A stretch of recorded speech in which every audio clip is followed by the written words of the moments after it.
दोस्तों, ये कहानी है वी नाम की एक ऐसी लड़की की जिसको कॉलेज में सभी परेशान करते थे। कोई भी उसकी रिस्पेक्ट नहीं करता था। उसकी लाइफ बहुत ही बोरिंग चल रही होती है। लेकिन एक दिन वी अपने लैपटॉप पर एक ऐसी गेम को खेलने लगती है जिसमें वो गेम उसे उसकी रियल लाइफ में ऐसे ऐसे खतरनाक चैलेंजेस को देती है जिसको पूरा करने के लिए उसकी जान भी जा सकती है। लेकिन वहीं उस चैलेंज को जीतने पर उसे बहुत सारा पैसा मिलता। लेकिन इसके आगे का वी ने भी नहीं सोचा था कि ये गेम उसके साथ कुछ बहुत ही भयानक भी कर सकती है, जिसका पछतावा उसे जिंदगी भर रहेगा और वो इस गेम की सिर्फ एक कठपुतली बनकर रह जाएगी। लेकिन आखिर उस गेम ने वी के साथ ऐसा क्या कर दिया था, चलिए जानते हैं। तो कहानी की शुरुआत वी नाम की एक हाई स्कूल स्टूडेंट को दिखाते हुए होती है, जो अपने लैपटॉप में स्पॉटिफाई ओपन करके गाने सुनने लगती है और अपनी ईमेल चेक करती है, जहां उसे कैल आर्ट्स यूनिवर्सिटी से मेल आया हुआ था जिसमें लिखा गया था कि आपका कैल आर्ट यूनिवर्सिटी में स्वागत है। वी उस मेल को एक्सेप्ट कर लेती है, लेकिन वो थोड़ी परेशान थी क्योंकि वो अपनी मॉम को अकेला छोड़कर कैल आर्ट यूनिवर्सिटी नहीं जाना चाहती थी। इसलिए वी कैल आर्ट यूनिवर्सिटी को मेल में लिखना शुरू करती है, जिसमें वो उन्हें एडमिशन के लिए मना कर देती है कि तभी उसको उसके क्रश जेपी का नोटिफिकेशन आता है, जिसमें उसने वी को एक फोटो में टैग किया था। लेकिन उसी वक्त वी को उसकी बेस्ट फ्रेंड सिडनी का वीडियो कॉल आ जाता है। वी सिडनी को कैल आर्ट यूनिवर्सिटी के मेल के बारे में बताती है। वहीं सिडनी वी की इस बात को इग्नोर करके उसे एक नई ऑनलाइन गेम नर्व के बारे में बताने लगती है। सिडनी नर्व गेम को ऑन कर देती है, जहां गेम एक रोबोटिक वॉइस में स्टार्ट हो जाता है, जिसमें बताया जाता है कि ये गेम ट्रूथ और डेयर की तरह है। इस गेम को कोई भी प्लेयर बनकर या वॉचर बनकर दोनों ही तरीकों से खेल सकता है। सिडनी वी को बताती है कि मैं खुद इस गेम का हिस्सा हूँ और इस गेम को प्लेयर बनकर खेल रही हूँ।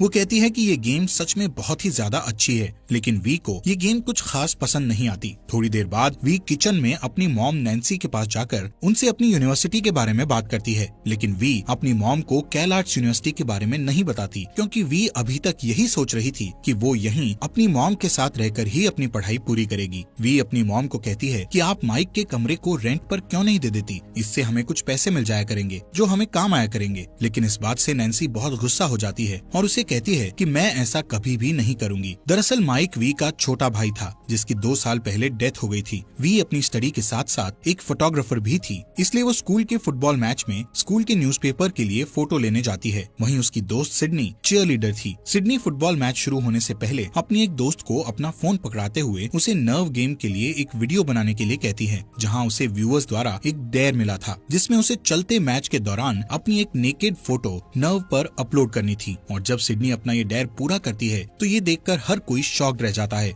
अब सिडनी को इस डेयर के बदले कुछ पैसे मिल जाते हैं। यहाँ से सीन शिफ्ट होता है और हमें इस नर्व गेम के कुछ और प्लेयर्स को दिखाया जाता है जो अपना अपना डेयर पूरा कर रहे थे। यहाँ पर हमें इस गेम के बारे में पता चलता है कि जब भी कोई प्लेयर इस गेम में खुद को एनरोल करता है तो इस गेम का एआई सिस्टम ऑटोमेटिकली उस प्लेयर का सारा डेटा कलेक्ट कर लेता है, ताकि वो पता लगा सके कि उस प्लेयर को किस तरह का डेयर देना है। वहीं अनजान लोग अपने फेवरेट प्लेयर्स को खेलता देखने के लिए उनको पेमेंट करते थे, ताकि वो उस प्लेयर को इस गेम के फाइनल तक पहुंचा सकें। इस गेम को देखने वाले, जिन्हें व्यूअर्स कहा जाता था, वो भी किसी प्लेयर को कोई भी डेयर दे सकते थे, ताकि वो लोग इस गेम से और भी ज्यादा अटैच्ड रह सकें। अब हमें वी और सिडनी को दिखाया जाता है, जो अपने कुछ दोस्तों के साथ एक रेस्टोरेंट में बैठे होते हैं, जहां उन दोनों के बीच इस गेम को लेकर थोड़ी बहस शुरू हो जाती है। सिडनी वी की इंसल्ट करती हुई उससे कहती है कि जब तुम्हें इस गेम को खेलना ही नहीं है तो इस गेम के बारे में जानकर तुम क्या करोगी। और इसके साथ ही सिडनी वी को ये भी कहती है कि तुम असल जिंदगी में एक प्लेयर नहीं हो, तुम सिर्फ एक वाहियात वॉचर हो जो सिर्फ प्लेयर्स को खेलता हुआ देखकर खुश होती हो। सिडनी वी को कहती है कि अगर तुम एक प्लेयर हो तो मैं तुम्हें एक डेयर देती हूँ, उसे पूरा करके दिखाओ। वो वी को एक डेयर देती है कि तुम्हें जाकर जेपी को हाय बोलना है। जेपी वी का क्रश था, लेकिन वी इस डेयर को एक्सेप्ट नहीं करती, तो सिडनी खुद जेपी के पास जाकर उसे वी का बॉयफ्रेंड बनने के लिए कहती है। वहीं जेपी कहता है कि मुझे वी में कोई इंटरेस्ट नहीं है और ना ही वी मेरे टाइप की है। वी खुद की इंसल्ट होते देखकर वहाँ से अपने घर चली जाती है। घर पहुँचते ही गुस्से में वो नर्व गेम पर as a player sign in कर लेती है, जिसके बाद ही रोबोटिक वॉइस से बताया जाता है कि इस गेम के फाइनल में पहुँचने के लिए आपको अपने व्यूअर्स बढ़ाने होंगे। जिसको ज्यादा लोग पसंद करेंगे वही प्लेयर इस गेम के फाइनल तक जाएंगे। इसके बाद वी को इस गेम के 3 रूल्स बताए जाते हैं, जिनमें से पहला रूल ये था कि सभी डेज को पूरा करने से पहले इस गेम पर लाइव रहना है। दूसरा रूल ये था कि कोई भी प्लेयर इस गेम को बीच में नहीं छोड़ सकता और तीसरा रूल ये था कि सभी डेज को टाइम पर पूरा करना है और अगर कोई भी प्लेयर इन तीनों रूल्स में से किसी को भी तोड़ता है तो उसे इस गेम से बाहर कर दिया जाएगा और उसको कोई पैसा भी नहीं मिलेगा। अब ये तीनों रूल्स बताने के बाद नर्व गेम वी से उसका फिंगरप्रिंट मांगती है और वी बिना सोचे समझे अपनी फिंगर स्क्रीन पर लगा देती है, जिसके बाद नर्व अपने आप ही उसकी प्रोफाइल क्रिएट कर देता है, जिसमें नर्व उसके सभी सोशल मीडिया अकाउंट से उसकी फोटोज, उसकी फेवरेट बुक्स और भी इंफॉर्मेशन ले लेती है, यहाँ तक कि वो उसकी बैंक डिटेल्स तक भी ले लेती है। इसके बाद तुरंत ही वी को एक डेयर मिलता है जिसमें उसे किसी अनजान लड़के को डिनर करते वक्त किस करना था, जिसके बदले उसे $100 मिलेंगे, जिसको पूरा करने के लिए वी अपने बेस्ट फ्रेंड टॉमी की मदद लेती है, जो कि उसे इस गेम के लिए वार्न करता है। टॉमी कहता है कि इस गेम के चक्कर में कई लोगों की जान जा चुकी है। असल में टॉमी एक कंप्यूटर एक्सपर्ट था, इसलिए वो वी को बताता है कि ये गेम रोका नहीं जा सकता, क्योंकि हर कोई जो इस गेम पर लॉगिन कर रहा है उससे इसका एक नया सर्वर ऑटोमेटिकली बन जाता है। अब वो दोनों एक रेस्टोरेंट में पहुंच जाते हैं जहां वी एक लड़के को बुक पढ़ते हुए देखती है।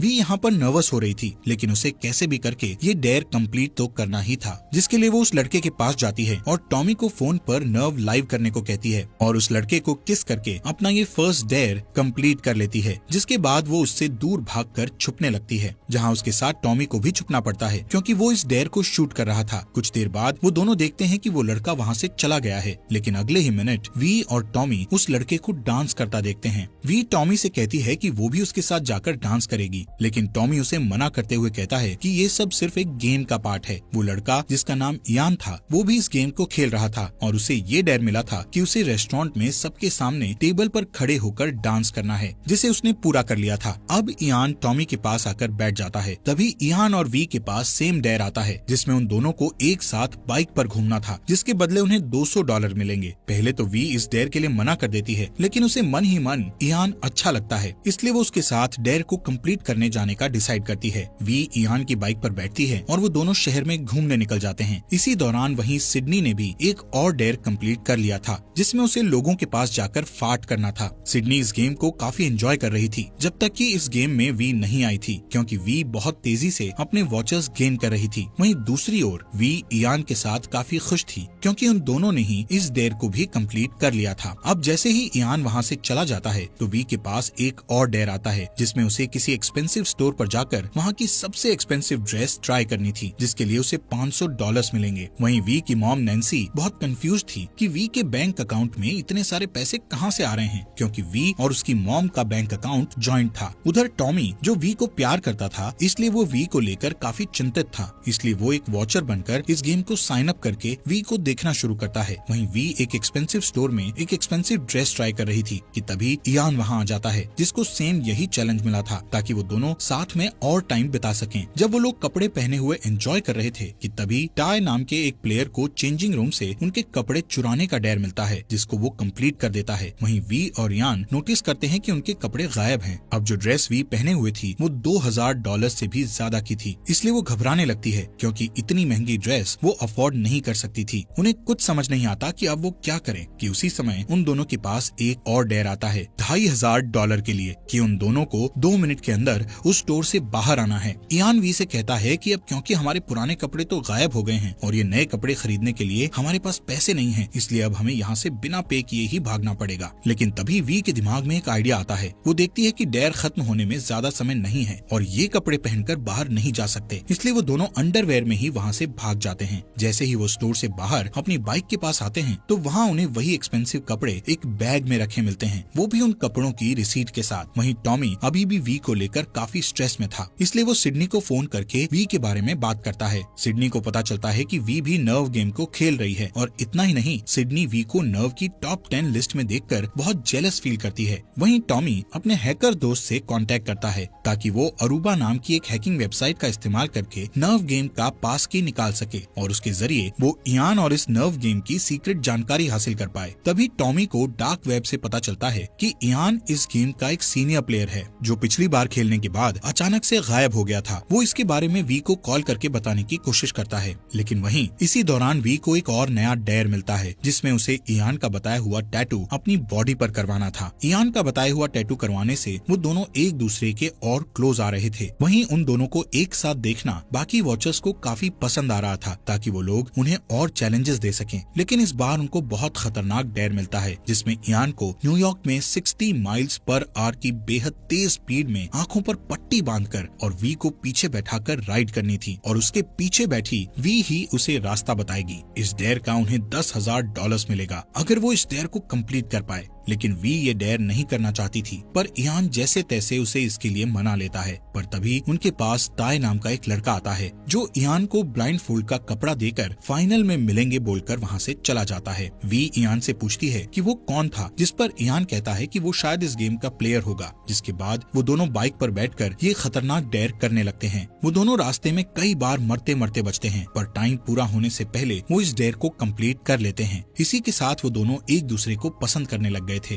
वी और इयान ने अब तक दिए गए अपने सभी डेयर्स को टाइम पर कंप्लीट कर लिया था, जिससे नर्व कम्युनिटी में इनके फॉलोअर्स और भी तेजी से बढ़ने लगे थे, जिससे ये दोनों नर्व गेम के सेलिब्रिटी बन जाते हैं। वहीं सिडनी और वी के बाकी दोस्त पार्टी करते वक्त उनकी ये लाइव स्ट्रीम देख रहे थे, जहां कई सारे गेम के वॉचर्स भी उनकी वीडियो बना रहे थे। ये सब देखकर सिडनी काफी ज्यादा अपसेट हो जाती है, क्योंकि सभी लोगों की अटेंशन अब सिर्फ वी पर ही चली गई थी। लाइव स्ट्रीम के चलते ही इयान वी से सिडनी के बारे में पूछने लगता है कि सिडनी कैसी लड़की है और वो दोनों फ्रेंड्स कैसे बने। अब क्योंकि वी के दिल में सिडनी के लिए हेट थी, इसलिए वो लाइव स्ट्रीम पर ही सिडनी की इंसल्ट करने लगती है। असल में वी को नहीं पता था कि इयान ने लाइव स्ट्रीम ऑन कर रखी है और हर कोई उसकी ये बातें सुन रहा है। तभी इयान वी को एक पार्टी में चलने के लिए कहता है, जहाँ सिडनी भी आई हुई थी। वहीं दूसरी साइड नैन्सी टॉमी को कॉल लगाकर उससे पूछती है कि वी उसकी कॉल्स पिक क्यों नहीं कर रही है और उसके बैंक अकाउंट में इतना सारा पैसा कहाँ से आ रहा है। जिस पर टॉमी वी की मॉम नैन्सी को झूठ बोलते हुए कहता है कि वी एक ऑनलाइन पोकर गेम खेल रही है जिसमें उसे पैसे मिलते हैं। वहीं उस पार्टी में नर्व गेम के वॉचर्स सिडनी को डांस करते वक्त एक डेंजरस डेयर देते हैं, जिसमें उसे एक बिल्डिंग से दूसरी बिल्डिंग तक सीढ़ी पर से चल के जाना था। सिडनी उस समय बहुत ज्यादा नशे में थी, लेकिन फिर भी वो गेम के वॉचर्स की अटेंशन अपनी ओर खींचने के लिए इस डेयर को एक्सेप्ट कर लेती है और जैसे ही वो हाई हिल्स में सीढ़ियों पर चलना शुरू करती है तो बाकी सभी लोग उसकी वीडियो बनाने लगते हैं। सिडनी अंदर ही अंदर बहुत डरी हुई थी, लेकिन अब वो वापस नहीं जा सकती थी क्योंकि उसे इस गेम के फाइनल तक बने रहना था। तभी नीचे से एक लड़का चिल्लाता है कि तुम्हें इस डेयर को करते वक्त अपनी वीडियो भी बनानी है, नहीं तो ये डेयर कंप्लीट नहीं होगा। इतना सुनते ही सिडनी अपनी जेब से फोन निकालती है और कांपते हुए खुद की वीडियो बनाने लगती है। तभी नीचे खड़े कुछ लोग आपस में बहस करने लगते हैं कि सिडनी को वीडियो बनानी चाहिए या नहीं, जिससे सिडनी का ध्यान भटक जाता है और वो उन लोगों को कहती है कि तुम सब शांत हो जाओ और मुझे मेरा डेयर पूरा करने दो। लेकिन अगले ही कदम में उसका पैर सीढ़ी से फिसलने की वजह से उसका फोन नीचे जमीन पर गिर जाता है कि तभी नर्व गेम उसे बताती है कि उसने इस डेयर को इनकम्प्लीट छोड़ दिया है, जिस वजह से उसे गेम के बाहर निकाला जा रहा है। इसके बाद हम देखते हैं कि और भी कई सारे प्लेयर्स इस खतरनाक डेयर में फेल हो रहे हैं। वहीं टाई ट्रेन की पटरियों पर लेटा हुआ था, जबकि ट्रेन उसके ऊपर से गुजर जाती है, जिससे वो भी इस खतरनाक डेयर को कंप्लीट कर लेता है। उधर वी और इयान न्यूयॉर्क से होते हुए उस होटल में जाते हैं जहां पार्टी चल रही थी और जैसे ही वो उस पार्टी में एंटर करते हैं तो वहां मौजूद सभी लोग उनकी फोटोज और वीडियोस बनाने लगते हैं जैसे कि वो दोनों कोई मशहूर सेलिब्रिटी हों। कि तभी वहां वी को टॉमी दिखता है जो कि उससे नाराज था। वी को वहां पता चलता है कि सिडनी को इस गेम से बाहर कर दिया गया है, जिससे वो तुरंत उससे मिलने उसके रूम में जाती है, जहां वो सिडनी को उसके क्रश जेपी के साथ एंजॉय करता देखती है। इसके बाद उन दोनों के बीच काफी लंबी बहस होती है, जहां सिडनी वी के मरे हुए भाई के बारे में भी अनाप शनाप बोलती है। जब वो बहस कर रहे होते हैं तभी वी के पास एक डेयर आता है, वो भी $15,000 के लिए, जिसमें उसे भी एक बिल्डिंग से दूसरी बिल्डिंग तक सीढ़ी पर चलकर जाना था, जिसके लिए वी तुरंत सीढ़ी पर चलने के लिए रेडी हो जाती है ताकि वो इस डेयर को कंप्लीट करके सिडनी को नीचा दिखा सके। जिसके बाद वो फटाफट उस डेयर को कंप्लीट कर देती है, जिसके तुरंत बाद वी को नोटिफिकेशन आती है कि अब वो नर्व की फर्स्ट पोजीशन पर है। इसके बाद वो टॉमी से मिलती है जो उसे बताता है कि इयान ने तुम्हारे और सिडनी के बीच जानबूझकर लड़ाई करवाई है, क्योंकि उसे ये डेयर मिला था जिसमें उसे तुम दोनों को आपस में लड़वाना था और इसीलिए वो जानबूझकर यहाँ इस पार्टी में लेकर आया है।